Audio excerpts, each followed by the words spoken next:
and the grammar is a little bit more advanced than we have been doing recently. Um, there for those students who are not quite at this level, that's okay. No worries. Just follow along and do your best. It's the present perfect continuous. It's a really important grammar. It's extremely common in English, so you have to be able to know and use this grammar. But let's just start off as always with a warm-up discussion question. And we'll start with Jawida. Jawida, are you there? Can you hear me? Hi, sir. Yeah. Okay, Jawida. Hello. So Hello. nice to see you again. Hello, And everybody. tell us briefly, if possible, what have you been doing to entertain yourself since the pandemic started a year ago? I have been doing in this pandemic. Starts the year. It's correct. What was the verb? What did you say? I think have been doing. You say ban. Yeah. Have been doing. I have been doing. Yeah, what? Tell me what. What have you been doing? Learning English. Learn English. Studying English. Yeah, learning English. Okay, perfect. Studying English. Can you now make a complete sentence? Yes, I have. I have been doing. I have been studying English since the pandemic started a year ago. Perfect. Yeah, that was really great. And you can use any verb you want. So feel free to really think of anything you like. Great job, Jawida. And now let's go to Jessica. So Jessica, it's the same question for you, but this time, just for fun, try to say something different. Like, I know you have also been learning and studying English, you know, of course, I've seen you in class for almost a whole year, but, you know, just for fun, please say something different, just so we can have more examples.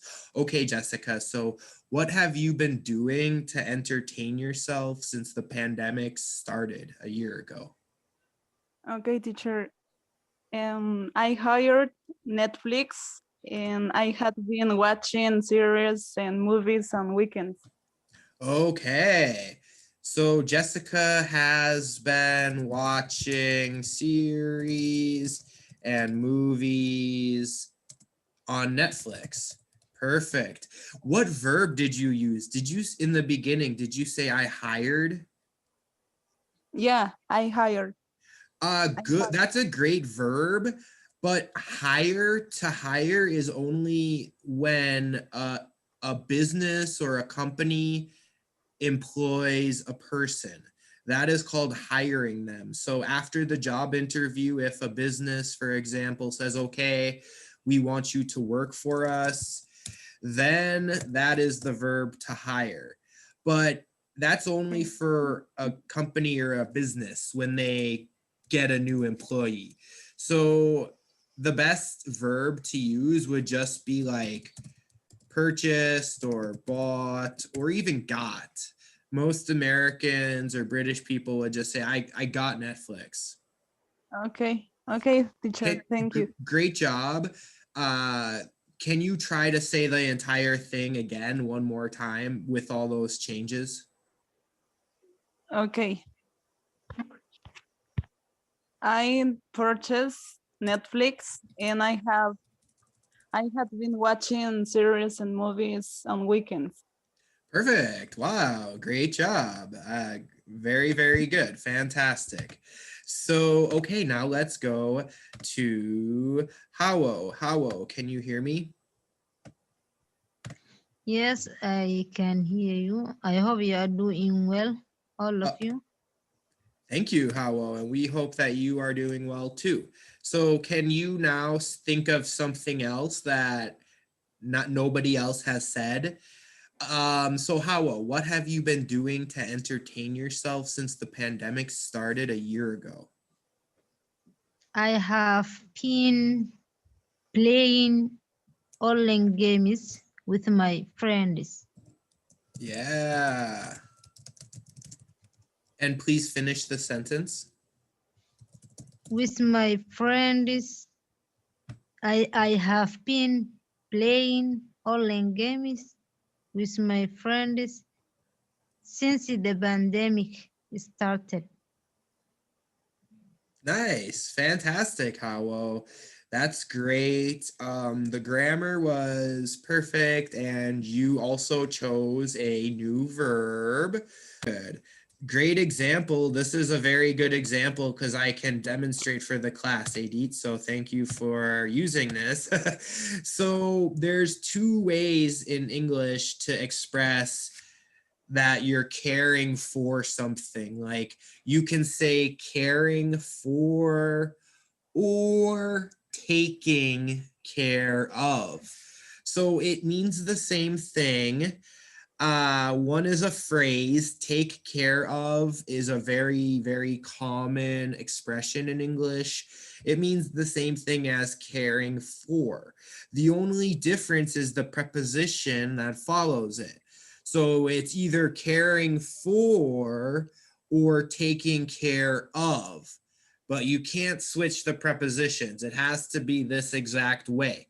So you just have to remember what preposition comes after and do it correctly. But that was fantastic. So do a quick little explanation. And the present perfect continuous, this one can be really confusing for students, but I'm gonna try to help you understand a little bit better. So present perfect continuous, something that started in the past and is still happening now. Still happening now. So this is something that you have been doing over time, little by little, or maybe a lot. So one example I hear a lot is taking class. I'll just make an example. I've been taking classes with Jonathan, teacher. So yes, you have been taking classes with me. That's not every day, not every hour, not every minute of every day, of course, but every Tuesday, once a week for a year, you've been coming to my classes. Some of you have been. So the form is not really too complicated, honestly. It's the subject plus have or has plus been plus verb plus ing. And the first thing to remember, have or has, is based on the subject. So that's just basic verb conjugation right there. I have, you have, he, she, it has, we have, they have. Been. So what's the difference between been and been? There's no difference other than who is pronouncing it. So Americans pronounce it been. British people, Australian people say been. It's the same exact word. It's not one is right or wrong.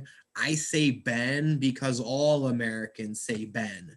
I know there's two E's, but the pronunciation is Ben. British people say bean. I have been here.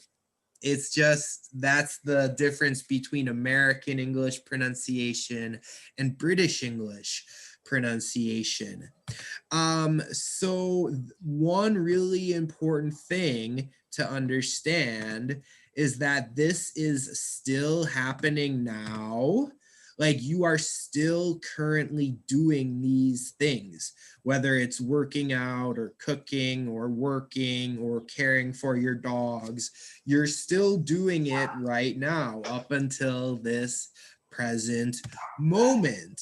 If you stop taking classes with me, in 3 months, you might say, I had been taking classes with Jonathan. I should spell my name right.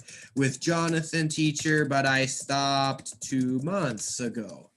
Okay, this can be the subject of our class next week, maybe, because this is something different, right? But when you look at this, it is still happening now. That's the most important thing to understand. So let's practice it a little bit. And all I'm going to give you is the verb in parentheses.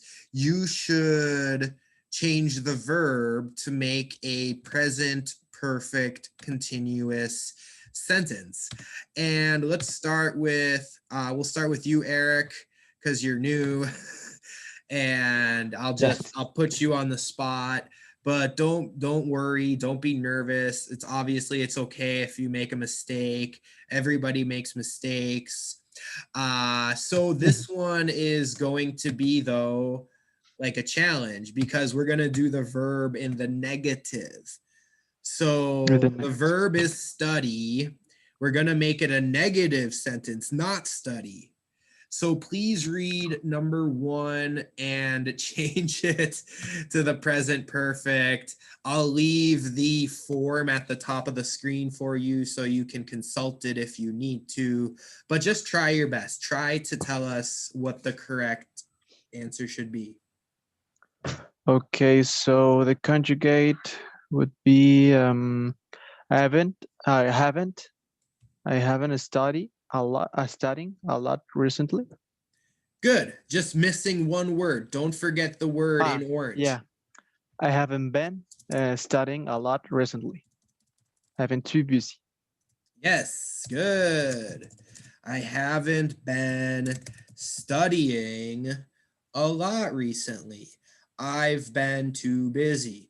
Perfect. That is totally correct. So here's the first part, have not, and then we have the word been, which is the past participle verb 3 of the verb be.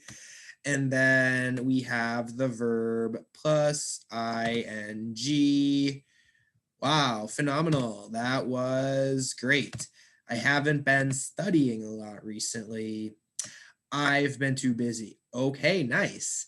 Kasia, do you want to try number 2 or did you have a question? No, I have a question. Sure, what's your question? I can have to been in the same phrase. For example, I haven't been studying a lot and I haven't been too busy. No. I mean, in this, no, you're not really going to have the verb be plus ing after been.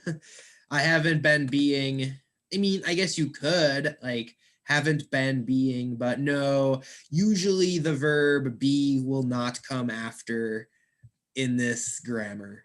Good question. Okay. But Thank you. Can you try number 2 for us? Okay. They have been spending time in nature lately. Lately, yeah. Lately. Good, very good. They have been spending time in nature recently. Perfect. So you're going to start noticing a pattern, and it's, not really a pattern. It's just the basic form of this grammar, but it doesn't change. It doesn't change, right? So great job. Okay. Jawida, how about number 3? He has been, no, he hasn't been feeling well since last week. He's sick. Wonderful. Perfect.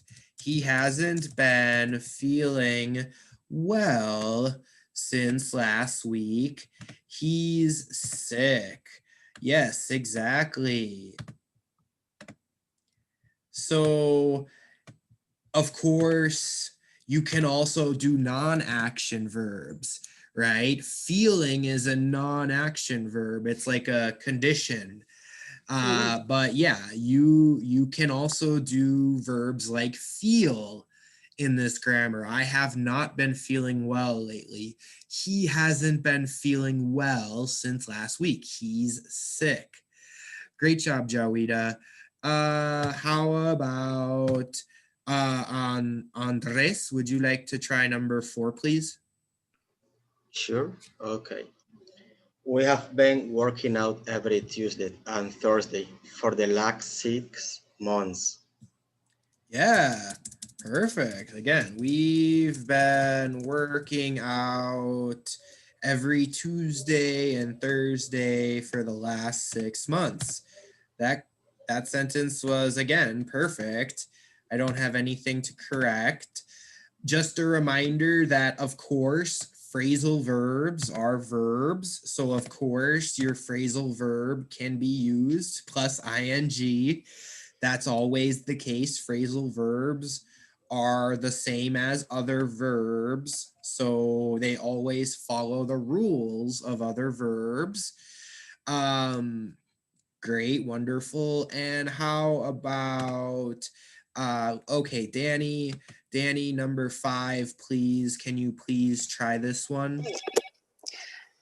You have been showing up late to almost every day since January. What's going on? I forgot a word. Sorry. Can you read it one more time? I missed a word, but that was perfect. So, You have showing up late to class almost every day since January. What's going on? yeah, you've been showing up late to class almost every day since January. What's going on? What does it mean, showing up? What is showing up? Another phrasal verb, very common. What do you think it means? Anybody? Show up is arrive, teacher. Yep, exactly. So don't forget that there are many phrasal verbs in English.